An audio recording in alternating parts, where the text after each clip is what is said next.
अच्छा जी, आज का जो हमारा टॉपिक है वो है कॉजल रिसर्च। और कॉजलिटी के बारे में ऑलरेडी आप पढ़ चुके हैं कि जब भी दो वेरिएबल्स के दरमियान डिपेंडेंस का रिलेशन आ जाता है, एक वेरिएबल दूसरे के ऊपर डिपेंड कर रहा है, तो हम ये कहते हैं कि दोनों वेरिएबल्स जो है वो आपस में इस तरह से रिलेटेड हैं कि एक इंडिपेंडेंट वेरिएबल है और दूसरा डिपेंडेंट वेरिएबल है, और एक जो है वो कॉज कर रहा है किसी चेंज को, किसी इफ़ेक्ट को दूसरे वेरिएबल के अंदर। अब ये जो कॉजेशन है या कॉजलिटी है, इसको फाइंड आउट करने के लिए हम मुख्तलिफ़ एक्सपेरिमेंट्स डिज़ाइन करते हैं। पहले मैं आपको एक एग्ज़ाम्पल दे देता हूँ जिससे आपको ये समझ आ जाएगी। लेट्स से आप एक ऑर्गेनाइजेशन में अकाउंटिंग डिपार्टमेंट के हेड हैं और आपका जो डिपार्टमेंट है उसमें कई तरह के लोग काम कर रहे हैं। उसमें ऐसे लोग भी हैं जिनका बैकग्राउंड अकाउंटिंग का है, उसमें ऐसे लोग भी हैं जिनका बैकग्राउंड फाइनेंस का है, और ऐसे लोग भी मौजूद हैं जिनका बैकग्राउंड इकनॉमिक्स का है। तो ये तीन तरह के लोग हैं।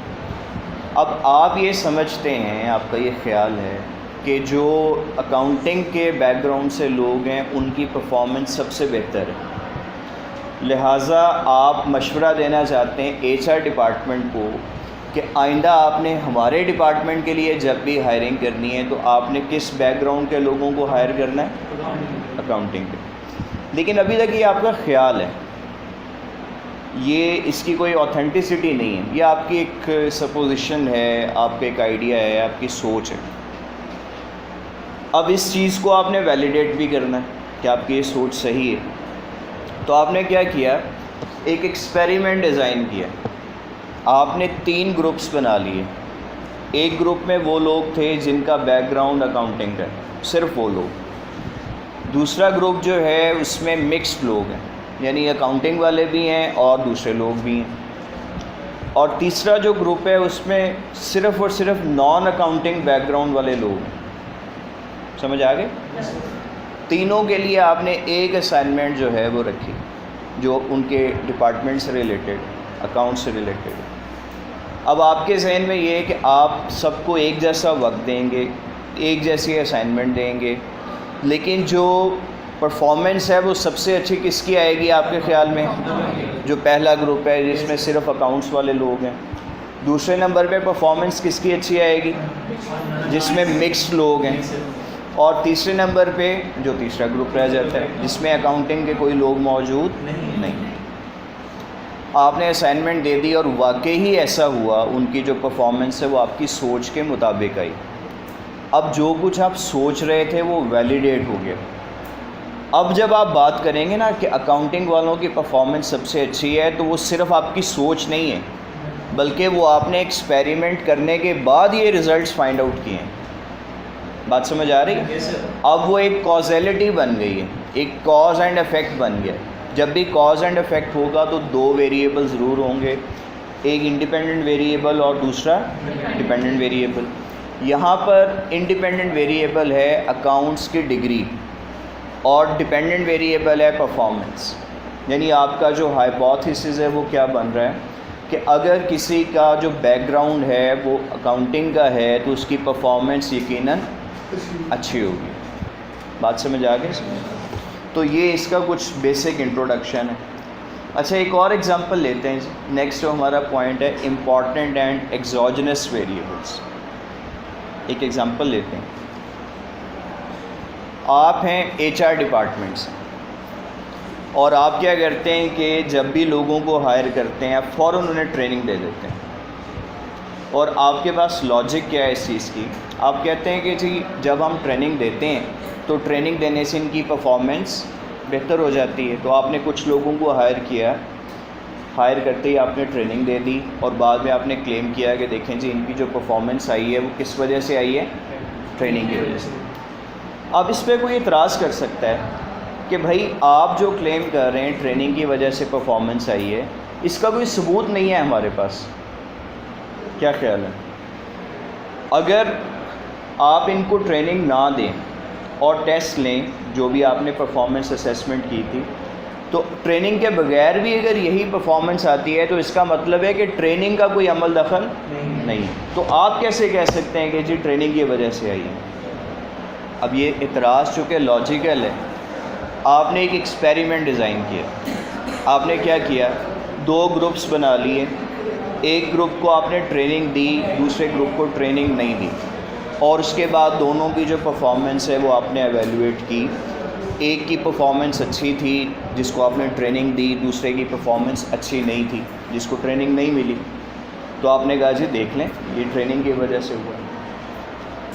अब इस पे भी इतराज़ किया जा सकता है कि ज़रूरी नहीं है कि उनकी परफॉर्मेंस ट्रेनिंग की वजह से अच्छी आई हो सकता है कि जिस ग्रुप को आपने ट्रेनिंग दी उसमें ज़्यादा एक्सपीरियंस लोग हों तो उनकी जो परफॉर्मेंस अच्छी आई है वो एक्सपीरियंस की वजह से आई है, और जिनको ट्रेनिंग नहीं मिली उनका जो एक्सपीरियंस है वो ज़्यादा नहीं था, इसलिए उनकी परफॉर्मेंस भी अच्छी नहीं है। अब ये एक और एतराज़ आ गया। तो इस एतराज़ को आप कैसे ख़त्म कर सकते हैं? आपने दोबारा से 2 ग्रुप बनाए, दोनों में एक जैसे एक्सपीरियंस के लोग रखे, या आप ये कह लें कि दोनों में मिले जुले लोग रख लें, दोनों में फ़्रेश भी हैं, दोनों में एक्सपीरियंस भी। अब एक को ट्रेनिंग दी, यानी दोनों ग्रुप्स को आपने मैच कर लिया, इसे कहते हैं मैचिंग टेक्निक, ये लिखा हुआ है ना यहाँ पे।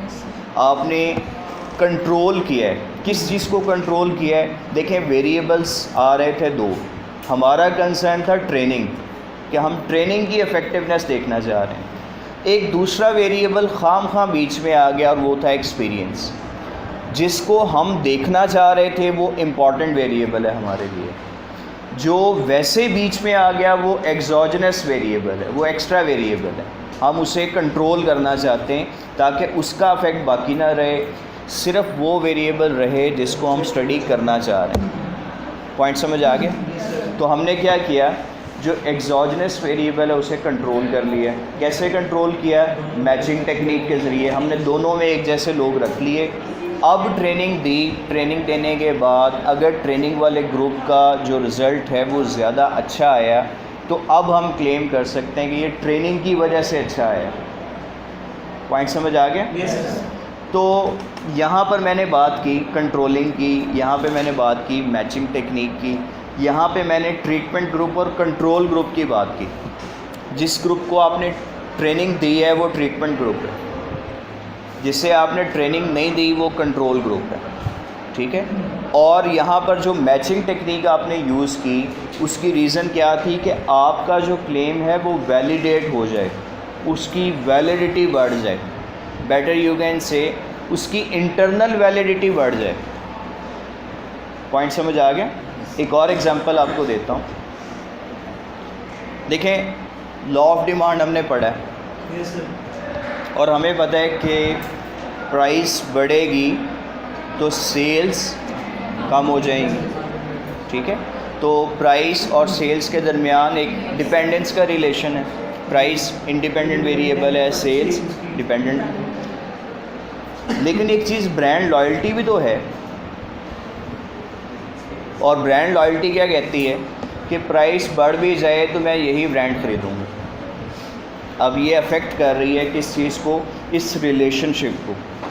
तो हमने अगर इस रिलेशन को समझना है कि प्राइस और जो सेल्स हैं उसके दरमियान क्या रिलेशन है, इसको समझना है प्योरली, तो हमें ब्रांड लॉयल्टी जो है इसे कंट्रोल करना पड़ेगा, वरना इसका अफेक्ट आएगा। ये हमारे लिए एक एक्सोजनस वेरिएबल है। तो हम क्या करेंगे, तमाम ऐसे लोगों से डेटा कलेक्ट करेंगे जिनकी ब्रांड लॉयल्टी का लेवल एक जैसा है। अब जब एक जैसा हो गया, मैचिंग हो गई, उसके बाद वो रिलेशनशिप जो है वो हमें कॉजैलिटी के बारे में बताएगा। Is that clear? Yes, sir. All of you? Yes, sir. तो यहाँ तक मैंने आपको एक इंट्रोडक्शन बताया है, कॉजैलिटी क्या होती है और एक्सपेरिमेंट डिज़ाइन क्या होता है। अब एक्सपेरिमेंट डिज़ाइन मुख्तलिफ़ तरह के हैं, ये उसकी टाइप्स हैं, बहुत सारे हैं, लेकिन 6 तरह की टाइप्स हम पढ़ेंगे। और उसकी कुछ नोटेशंस मैंने यहाँ पे लिखी हैं, वो आप देख सकते हैं। इसमें ओ जो है वो ऑब्ज़र्वेशन है, एक्स से मुराद है ट्रीटमेंट, इसी तरह से स्मॉल टी टाइम को ज़ाहिर कर रहा है, आर जो है वो मैचिंग को ज़ाहिर कर रहा है, TG से मुराद ट्रीटमेंट ग्रुप है, CG से मुराद कंट्रोल ग्रुप। तो सबसे पहला जो डिज़ाइन है उसमें अगर आप नोटेशंस देखें, अगर आप नोटेशंस को समझ जाएंगे तो नाम भी आपको याद रहेगा। आपने क्या किया कि पहले ट्रीटमेंट दी, फिर ऑब्ज़र्व किया। O is observation, X is treatment. जैसे आपने किसी को ट्रेनिंग दी और ट्रेनिंग देने के बाद उसकी परफॉर्मेंस को एवेलुएट किया, तो नाम क्या है इसका? After only. आफ्टर ओनली का मतलब है कि आप ऑब्ज़र्व कर रहे हैं सिर्फ ट्रीटमेंट देने के बाद। समझ आ गई? अब यहाँ ये एक पुअर डिज़ाइन है। पुअर डिज़ाइन इसलिए कि अगर आप क्लेम करते हैं कि जो अफेक्ट आया है वो हमारी ट्रेनिंग या ट्रीटमेंट की वजह से आया है, तो आपके पास इसका कोई सबूत नहीं है। क्या ख्याल है? तो ये एक अच्छा डिज़ाइन नहीं है, लेकिन बहरहाल डिज़ाइन है। दूसरा जो डिज़ाइन है वो देखें, ये पहले से बेहतर डिज़ाइन है और पहले में जो ख़ामी है वो यहाँ पे पूरी हो जाती है। आपने क्या किया? ट्रीटमेंट देने से पहले एक ऑब्ज़र्वेशन, ट्रीटमेंट देने के बाद एक ऑब्ज़र्वेशन। O1 और O2 नज़र आ रहा है? Yes, sir. ये बिल्कुल ऐसे ही है कि जैसे आप रिसर्च पढ़ रहे हैं, तो आपका अगर हमने ये देखना है कि रिसर्च पढ़ने में कितनी लर्निंग हुई है आपकी, तो उसका एक बड़ा आसान तरीका है कि सेमेस्टर शुरू होने से पहले आपका रिसर्च का एक टेस्ट ले लिया जाए। उस टेस्ट में जो भी आपकी परफॉर्मेंस है मार्क्स की शक्ल में वो सामने आ जाएगी। फिर आपको वो सब्जेक्ट पढ़ाया जाए पूरा सेमेस्टर। पूरा सेमेस्टर पढ़ाने के बाद आपकी फिर दोबारा से परफॉर्मेंस एवेलुएट की जाए। तो आपके जो बाद वाले मार्क्स हैं वो पहले वाले मार्क्स से अगर ज़्यादा हैं, Yes, sir. तो जितने ज़्यादा हैं उतनी लर्निंग हुई है। और वो लर्निंग किस वजह से हुई है? ट्रीटमेंट की वजह से। ट्रीटमेंट क्या था? रिसर्च का पढ़ना। पॉइंट समझ आया? Yes, sir. और अगर वो पहले जितने ही हैं या पहले से भी कम हो जाते हैं, तो इसका मतलब ये होगा कि वो जो आपको पढ़ाया गया उसका कोई फ़ायदा नहीं होगा। समझ आ गई बात? Yes, sir. तो इसलिए अब यहाँ पर देखें, ट्रीटमेंट से पहले भी ऑब्ज़र्वेशन, ट्रीटमेंट के बाद भी ऑब्ज़र्वेशन। नाम इसका क्या बनता है? One group pre test post test design. नाम समझ आ गया? Yes, sir. एक और अल्टरनेटिव भी है जी, नंबर 3। नंबर 3 में क्या है कि आपने एक ग्रुप, 2 ग्रुप्स बना लिए। एक ग्रुप को आपने ट्रीटमेंट दी, दूसरे को नहीं दी, तो दोनों की परफॉर्मेंस जो है वो आपने एवेलुएट कर ली। जब आपने एवेलुएट की तो अगर दोनों की परफॉर्मेंस में डिफरेंस है, और वो डिफरेंस क्या होना चाहिए? जिसको ट्रीटमेंट दी उसकी परफॉर्मेंस ज़्यादा अच्छी होगी, जिसको नहीं दी उसकी परफॉर्मेंस रिलेटिवली कम होगी। तो जितना डिफरेंस आएगा वो लर्निंग को शो करेगा। Clear? Yes, sir. All of you? Yes, sir. तो इसको हम कहते हैं स्टैटिक ग्रुप डिज़ाइन। तो 2 और 3 ये दोनों अच्छे डिज़ाइंस। एक में मुकाबला आपके अपने साथ है और दूसरे में मुकाबला किसी और के साथ है। आप ये भी कह सकते हैं एक में मुकाबला 2 सिचुएशंस के दरमियान है, 2 मुख्तलिफ टाइमिंग्स के दरमियान है, और दूसरे में मुकाबला जो है 2 मुख्तलिफ ग्रुप्स के दरमियान है। Yes, is sir. That clear? Yes, sir. अच्छा, एक और चीज़ समझ लें, अगर आप इसका अफेक्ट जो है वो लिखना चाहें, इसका अफेक्ट आएगा O2 माइनस O1, और इसका अफेक्ट क्या आएगा? O1 minus. पॉइंट समझ आ गया? एक और एग्जांपल लेता हूँ, थर्ड में एक एग्जांपल ये है जी, आप एक कमर्शियल देखते हैं, उस कमर्शियल में दिखाते हैं जी कि 2 कपड़े हैं और वो कहते हैं जी दोनों कपड़े जो हैं ये गंदे हैं, मैले हैं। तो एक को हम धो रहे हैं एरियल से, दूसरे को हम धो रहे हैं आम वॉशिंग पाउडर से। तो जो हमने एरियल से धोया वो देखें बिल्कुल साफ़ हो गया, और जिसको हमने आम वॉशिंग पाउडर से धोया वो इतना साफ़ नहीं हुआ। ठीक है, ये आप कौन सा डिज़ाइन कर रहे हैं? थर्ड वाला। एक में ट्रीटमेंट दी, ट्रीटमेंट क्या है? एरियल से धोया गया, और दूसरे में ट्रीटमेंट नहीं, यानी इसे एरियल से नहीं धोया गया। तो दोनों में फ़र्क आ गया सफाई का। वो सफाई का फ़र्क किस वजह से आया है? एरियल की वजह से। ऐसे ही अब इस पर एक एतराज़ हो सकता है जो कि हमारे जहन में फ़ौरन आएगा कि भाई एक कपड़ा जो एरियल से धोया ना वो इतना गंदा भी नहीं था, वो साफ़ सुथरा था, बस ऐसे थोड़ा सा उसको दिखा दिया। और दूसरे वाला जो है वो बहुत ज़्यादा गंदा था, पुराना था, उस पर बहुत ज़्यादा मैल कुचैल था। तो जिसको जो निस्बतन साफ़ था उसने साफ़ ही होना था, जो बहुत ज़्यादा गंदा था वो गंदा ही रहेगा। ये एतराज़ हो सकता है ना। Yes, sir. अब यहाँ पे हम लगाएंगे मैचिंग टेक्निक, यानी फोर्थ डिज़ाइन। अगर आप फोर्थ डिज़ाइन में देखें तो आर लिखा हुआ है, आर इज़ फॉर मैचिंग। हमने यहाँ पे मैचिंग करनी। अब इतराज़ आ गया ना कस्टमर की तरफ से। अब हमने क्या किया, हमने दिखाया जी एक ही कपड़ा बिछाया गया, उसी कपड़े के ऊपर जो है वो सालन के दाग, केचप के दाग और बस भी चल रही है उसके ऊपर, और पता नहीं क्या क्या हो रहा है, सारा कुछ हो गया। उसी कपड़े के दो हिस्से किए, ये मैचिंग है। ये क्या है? उसी के दो हिस्से किए, एक को धोया एरियल से, दूसरे को आम वॉशिंग पाउडर से। जिस पानी के साथ धोया, पानी की क्वालिटी भी एक जैसी थी। देखें ना, पानी अगर खारा हो तो उसकी वजह से वो साबुन का उसके साथ इंटरेक्शन नहीं होता मैल कुचैल के साथ, तो वहाँ पे मसला आएगा। पानी की क्वालिटी भी एक जैसी, जो वॉशिंग मशीन इस्तेमाल की उसके ब्रांड्स भी एक जैसे। The only difference is what? Ariel. ठीक है, हमने ये मैचिंग इसलिए की कि हमारी इंटरनल वैलिडिटी बढ़ जाए।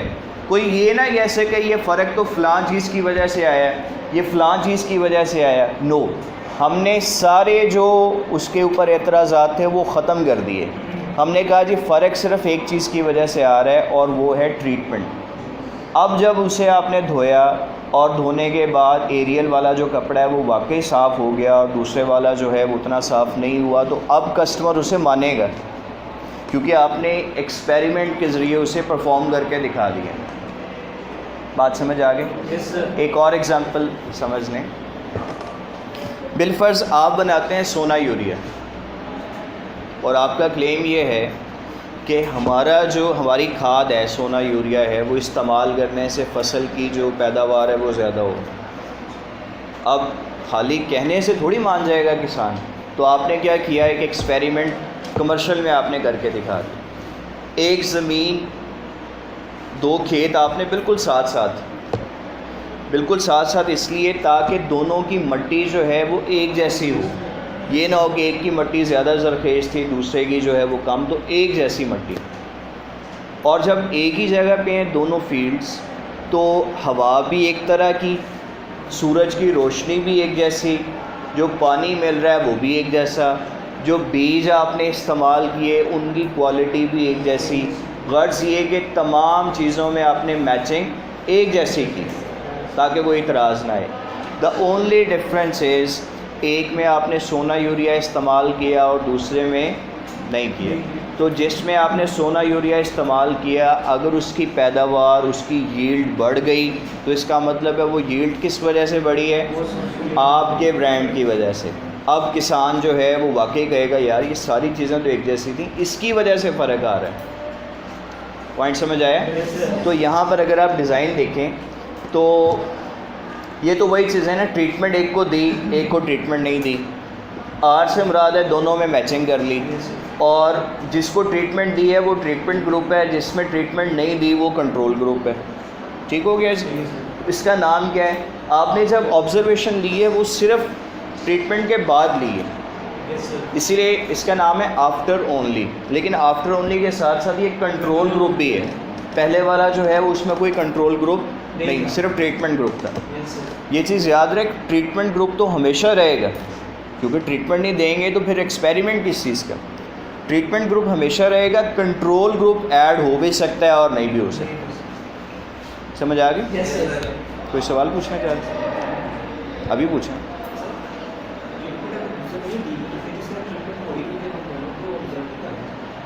ट्रीटमेंट से मुराद है एक को हमने सोना यूरिया डाला, दूसरे में नहीं डाला, तो वो खुद ब खुद फरिश्ते थोड़ी डाल जाएंगे। अब ये रिकॉर्डिंग में भी आ जाएगा। उसके बाद है जी नंबर 5। अच्छा, आप गौर करें, जो आप आगे जा रहे हैं आपका डिज़ाइन ज़्यादा बेहतर होता जा रहा है, ज़्यादा सोफिस्टिकेटेड होता जा रहा है, ज़्यादा वैलिडेट करता जा रहा है। वैलिडिटी उसमें क्या हो रही है?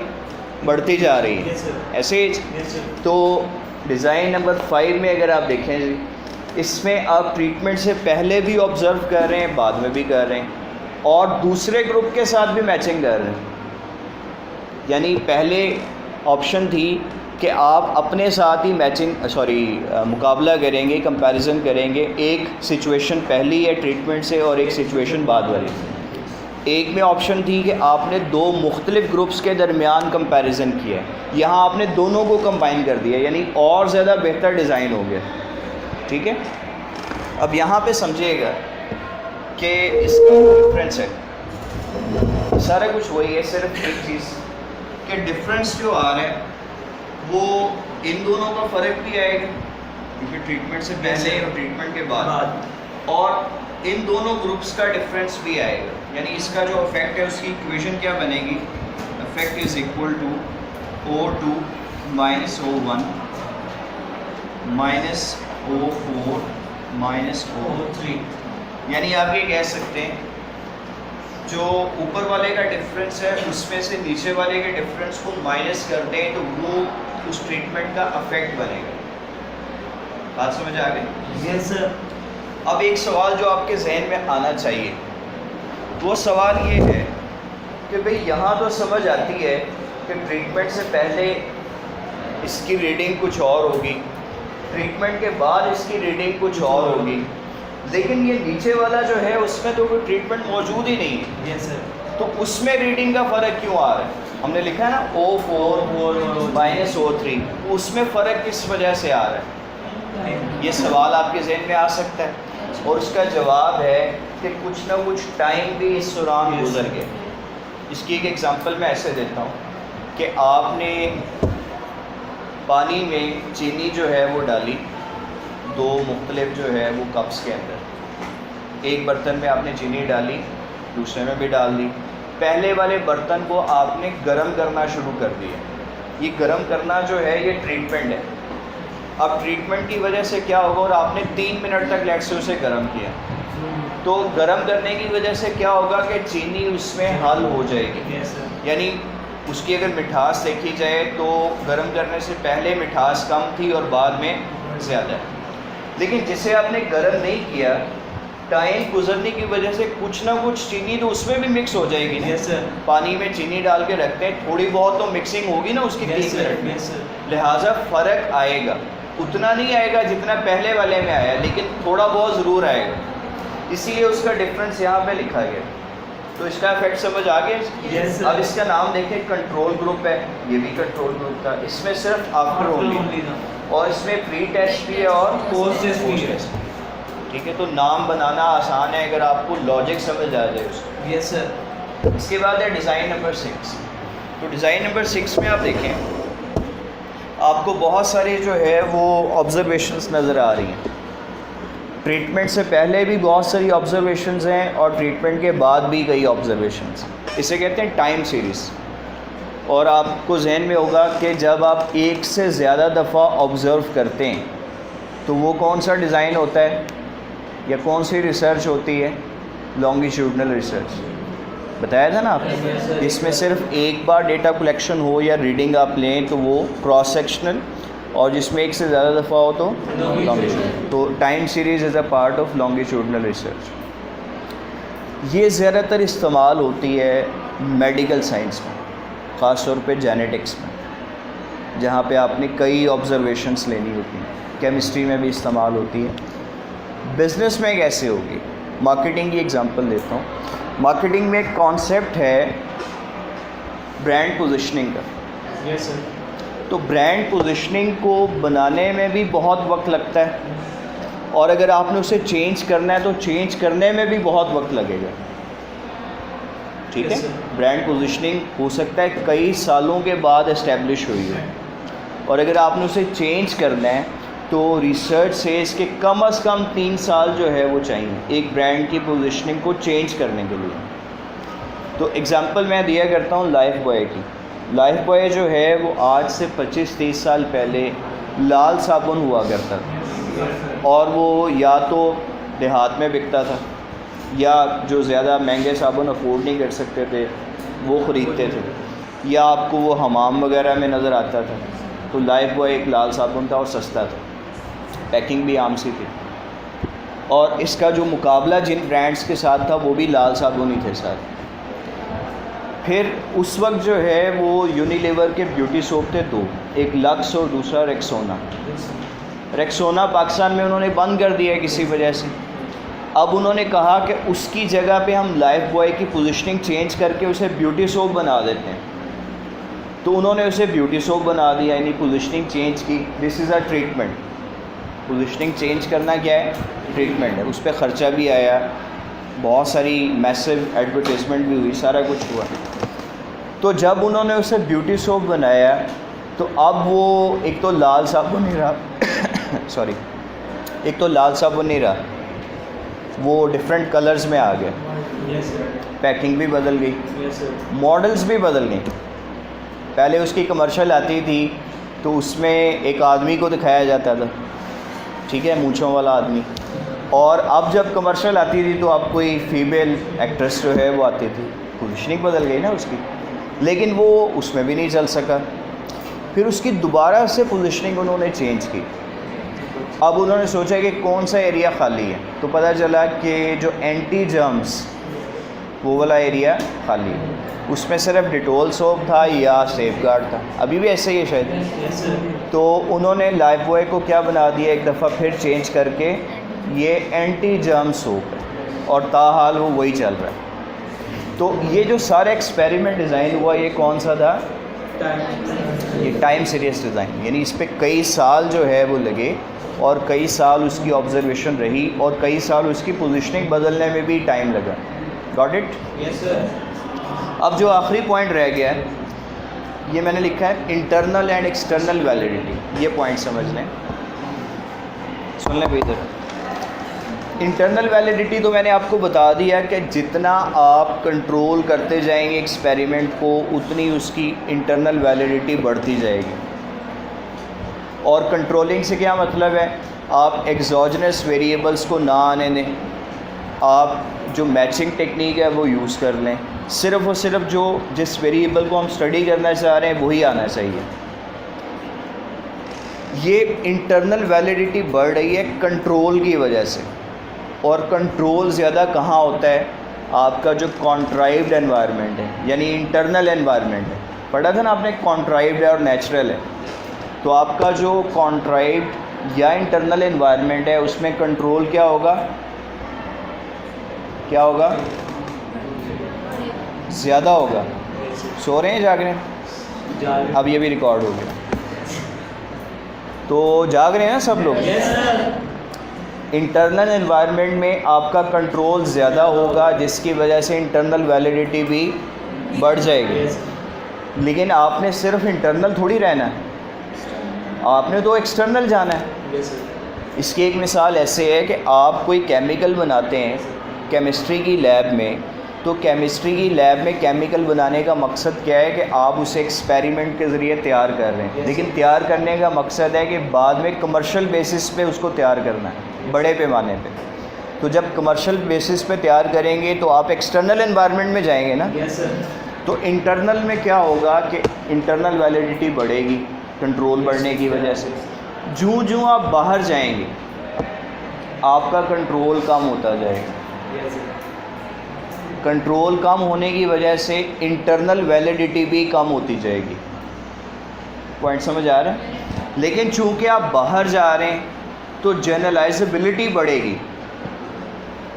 जो आप छोटी Yes. जगह से बड़ी जगह पे जाते हैं तो जनरलाइजेबिलिटी क्या होती है? बढ़ती है। बढ़ती जाती है। जनरलाइजेबिलिटी को हम एक्सटर्नल वैलिडिटी कहते हैं। यानी आप यूँ कह लें कि जो आप बाहर जाते हैं आपकी जनरलाइजेबिलिटी या एक्सटर्नल वैलिडिटी बढ़ती जाती है, और जो अंदर की तरफ आते हैं इंटरनल वैलिडिटी बढ़ती जाती है। जो अंदर आएंगे एक्सटर्नल वैलिडिटी कम होती जाएगी, जो बाहर जाएंगे इंटरनल वैलिडिटी कम होती जाएगी। तो समझ ये आया कि there is an inverse relation between internal validity and external validity.